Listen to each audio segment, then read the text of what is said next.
114ാമത് അയിരൂർ ചെറുകോൽപ്പുഴ ഹിന്ദുമത പരിഷത്തിന് ഇന്നു മുതൽ 22 വരെ ശ്രീ വിദ്യാധിരാജ നഗറിൽ നടക്കും. വിവിധ ആശ്രമങ്ങളിൽ നിന്നുള്ള ജ്യോതി ഛായാചിത്ര പതാക ഘോഷയാത്രകൾ വിദ്യാധിരാജ നഗറിൽ സംഗമിച്ചു. ഹിന്ദുമത പരിഷത്തിന് പതാക ഉയർന്നു. വൈകിട്ട് ഉദ്ഘാടന സഭ നടക്കും. എം മനോജാണ് അയിരൂരിൽ നിന്നും ചേരുന്നത്. അയിരൂരിൽ മനോജ്, നേരത്തെ നമ്മൾ സൂചിപ്പിച്ചിരുന്നു, നിരവധി മഹാരഥന്മാരുടെ പാദങ്ങൾ പതിഞ്ഞ മണൽപ്പുറമാണ് അയിരൂർ ചെറുകോൽപ്പുഴയുടേത്. ഇനിയുള്ള ഒരാഴ്ചക്കാലം അവിടെ പരിഷത്തുമായി ബന്ധപ്പെട്ടുള്ള സമ്മേളനങ്ങൾ നടക്കുന്നു. ഇന്നിപ്പോൾ എപ്പോഴാണ് ഉദ്ഘാടന സമ്മേളനം ആരംഭിക്കുക?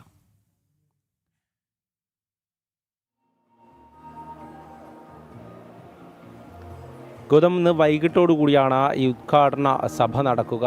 മഹാമണ്ഡലേശ്വർ ആനന്ദവനം ഭാരതി സ്വാമികളാണ് ഈ ഉദ്ഘാടന കർമ്മം നിർവഹിക്കുക. അതോടൊപ്പം തന്നെ നിരവധി ജനപ്രതിനിധികളും സാംസ്കാരിക നായകരുമടക്കം ഈ ഉദ്ഘാടന ചടങ്ങിൽ പങ്കെടുക്കും. നമ്മളിപ്പോൾ കാണുന്നത് ഈ ഹിന്ദുമത പരിഷത്തിൻ്റെ വേദിയാണ്. നേരത്തെ ഇവിടെ ഈ ഭാഗവത പാരായണമൊക്കെ നടന്നിരുന്നു. ഇന്ന് രാവിലെ മുതൽ തന്നെ ചടങ്ങുകൾ തുടർന്നിരുന്നു. ഈ ഛായാചിത്രവും അതോടൊപ്പം തന്നെ ജ്യോതിയും പതാകയും ഒക്കെ വിവിധ ആശ്രമങ്ങളിൽ നിന്നായി ഇങ്ങോട്ടേക്ക് എത്തിച്ചിരുന്നു. ഇവിടെ ഒരു സംഗമം നടന്നു. തുടർന്ന് ആ പതാക ഉയർത്തിയിട്ടുണ്ട്. എന്തായാലും അങ്ങനെ പമ്പാ നദിയുടെ തീരത്ത് 114ാമത് ഹിന്ദുമത പരിഷത്തിൻ്റെ ഒരു പതാക ഉയർന്നിരുന്നു. അതിനുശേഷമാണ് ഈ ഉദ്ഘാടന സമ്മേളനം ഇന്ന് വൈകിട്ടോടുകൂടി നടക്കുക. നിരവധി ആളുകൾ ഇങ്ങോട്ടേക്ക് എത്തിക്കൊണ്ടിരിക്കുകയാണ്. ഇന്ന് വൈകിട്ടോടുകൂടി തന്നെ ഇവിടെ വലിയൊരു തിരക്ക് അനുഭവപ്പെടും. വൈകിട്ടാണ് ഈ ഉദ്ഘാടന സമ്മേളനത്തിനായി കൂടുതൽ ആളുകളും ഇങ്ങോട്ടേക്ക് എത്തുക.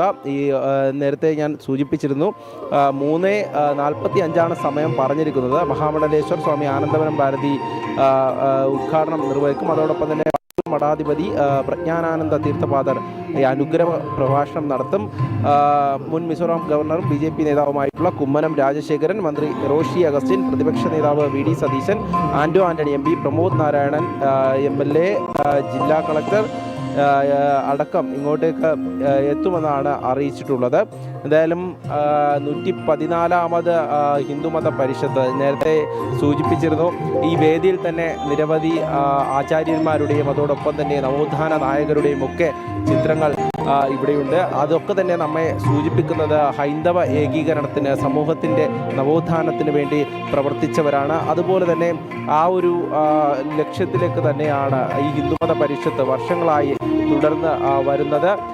അതിൻ്റേതായിട്ടുള്ള കാര്യപരിപാടികളാണ് ഈ ഹിന്ദുമത പരിഷത്തിൽ തീരുമാനിച്ചിരിക്കുന്നതും.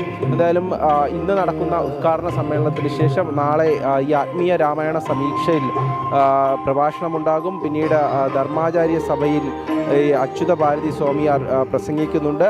അതോടൊപ്പം തന്നെ 17-ാം തീയതി വാൽമീകി രാമായണ സമീക്ഷയും പരിസ്ഥിതി കാർഷിക സമ്മേളനവും അടക്കം ഉണ്ട്. അത് സ്വാമി ചിദാനന്ദപുരിയാണ് ഉദ്ഘാടനം ചെയ്യുക. അങ്ങനെ ഓരോ ദിവസവും സമൂഹത്തിനും ഹൈന്ദവ ജനതയ്ക്കുമായി അവരുടെ ചിന്തകൾക്കും അവർക്ക് പ്രചോദനമേകുന്ന തരത്തിലുള്ള ഒരു സമ്മേളനമാണ് സംഘടിപ്പിക്കുന്നത്. ഈ ഹിന്ദുമത പരിഷത്തിലൂടെ ഉദ്ദേശിക്കുന്നതും അതുതന്നെയാണ്. കാരണം ഏറെ കാലമായി തന്നെ ഈ ഹിന്ദുമത പരിഷത്ത് ഇവിടെ അയിരൂരിൽ ഈ പമ്പാ നദിയുടെ തീരത്ത് ഇങ്ങനെ തുടർന്ന് വരികയാണ്. അതിൽ വിവിധ സ്ഥലത്തു നിന്നും എത്തുന്നവരുണ്ട്, വിവിധ ജനപ്രതിനിധികൾ എത്തുന്നുണ്ട്. അതിൽ രാഷ്ട്രീയമോ അല്ലെങ്കിൽ മറ്റു തരത്തിലുള്ള ചിന്തകളൊന്നുമില്ലാതെ ഓരോരുത്തരും അങ്ങനെ പങ്കെടുക്കുന്നുണ്ട്.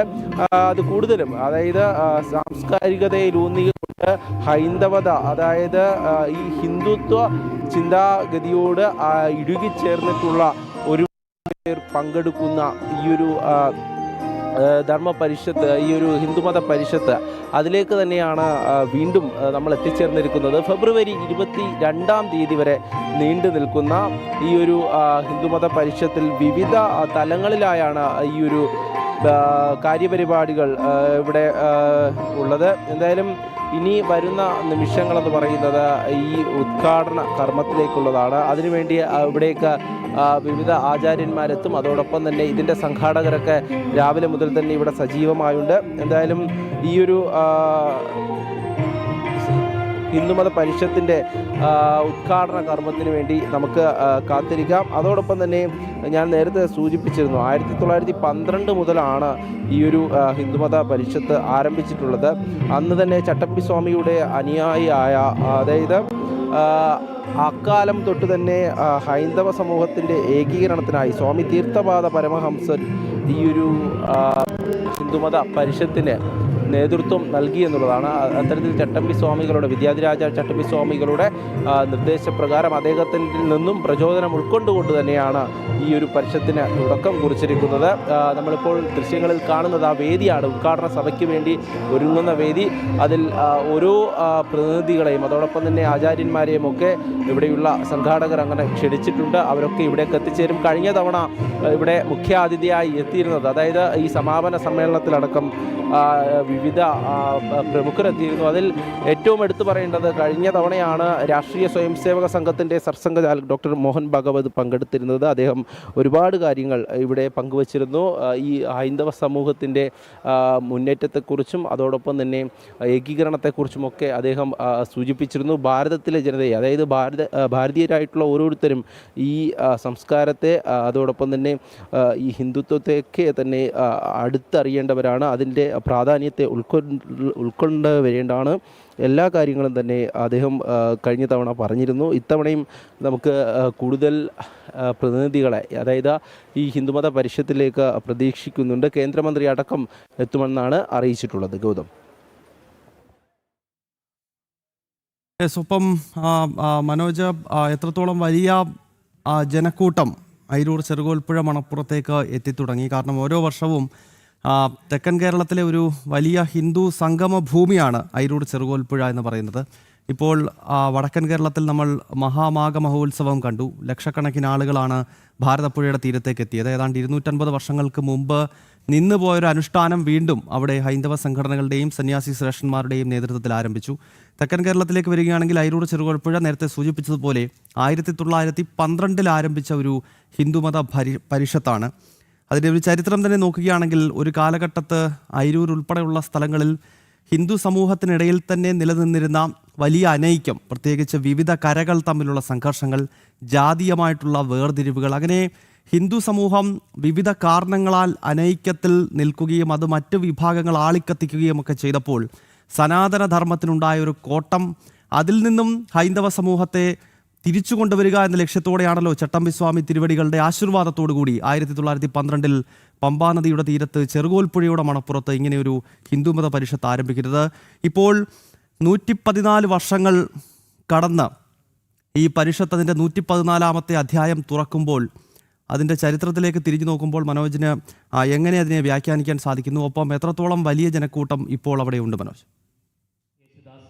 ശ്രീകുമാർ, ജയചന്ദ്രൻ, ചിത്ര എന്നിവർ ആലപിച്ച ഗാനങ്ങൾക്ക് സംഗീത സംവിധാനം തീർച്ചയായും ഗൗതം നേരത്തെ സൂചിപ്പിച്ചിരുന്നു. അതായത് തിരുനാവായിലെ മഹാമാഘ മഹോത്സവത്തിന് ശേഷം അന്ന് കേരളത്തിലെ കുംഭമേളയായി ഇവിടെയുള്ള ഹൈന്ദവ ജനത അതിനൊക്കെ പങ്കെടുത്തതിന് ശേഷമാണ് തെക്കൻ കേരളത്തിലേക്ക് എത്തുമ്പോൾ നമുക്ക് ഈ പമ്പ നദിക്കരയിൽ ഇത്തരത്തിലൊരു ഹിന്ദു മതപരിഷത്ത്, അത് 114ാമത് മതപരിഷത്തിന് ഇവിടെ തുടക്കമാകുന്നത്. അതിൽ പങ്കെടുക്കുവാനായി നിരവധി ആളുകൾ ഇവിടേക്ക് എത്തുന്നുണ്ട്.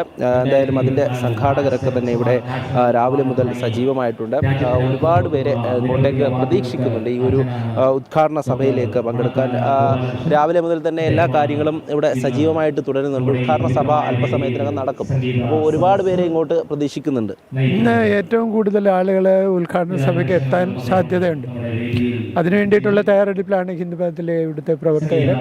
സജീവമായിട്ട് ഇവിടുത്തെ നാട്ടുകാരും പിന്നെ പുറത്തു നിന്നുള്ള പങ്കാളിത്തം ധാരാളം ഉണ്ടാകാൻ സാധ്യതയുണ്ട്. പിന്നെ ഇന്ന് മാരാമൺ കൺവെൻഷൻ ഉള്ളതുകൊണ്ടൊരു ചെറിയ ട്രാൻസ്പോർട്ടേഷൻ ബുദ്ധിമുട്ടുണ്ട്.